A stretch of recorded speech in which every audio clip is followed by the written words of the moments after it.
Bonjour à tous. Faire de l'anthropologie, c'est aller à la découverte, à la rencontre de l'autre. C'est une démarche fondamentale. Mais à titre personnel, ça l'est aussi pour vous, pour moi, pour tout le monde, puisque c'est de cette façon que l'on se construit, que l'on se sociabilise. Après tout, nous sommes tous l'autre de quelqu'un. Et découvrir, observer et étudier cet autre dans ce qu'il a de spécifique a un effet miroir qui nous oblige à nous questionner sur notre propre identité. L'identité individuelle, le je, se construit par rapport et en opposition à l'autre. Par exemple, ma fille en ce moment, c'est plutôt par rapport aux copines et en opposition à ses parents. Quoi de plus normal? D'un autre côté, l'identité collective, le nous, implique une spécificité qui nous caractérise. Mais quelle est-elle? Qu'est-ce qui fait de nous, par exemple, des Béarnais ou des Bretons? Faut-il être né en Béarn ou en Bretagne? Faut-il parler la langue?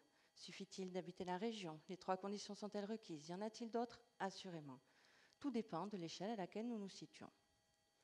L'échelle à laquelle je travaille est celle du littoral basque, entre Bilbao et Cabreton.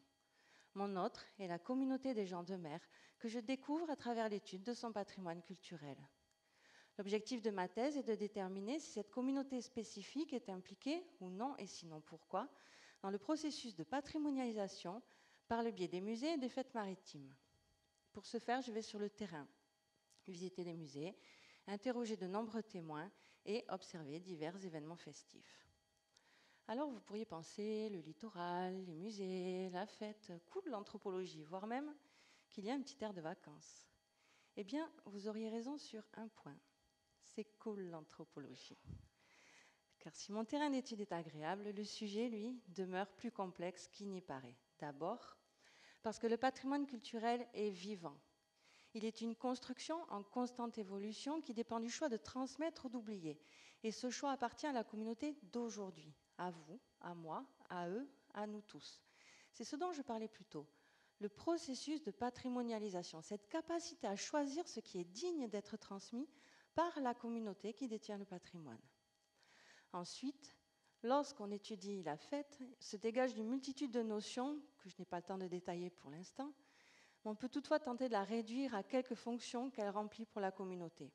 Parce que d'une part, la fête favorise notre cohésion et notre homogénéité en tant que groupe social. Elle renforce notre sentiment d'appartenance à un groupe et elle a une fonction de conservation. Donc, tandis que les musées sont l'expression institutionnelle du patrimoine culturel, la fête en est une réinvention, une recréation. Et l'ensemble se veut vivant et moderne parce que c'est au présent que se conjuguent sauvegarde et transmission. Je vous remercie de votre attention.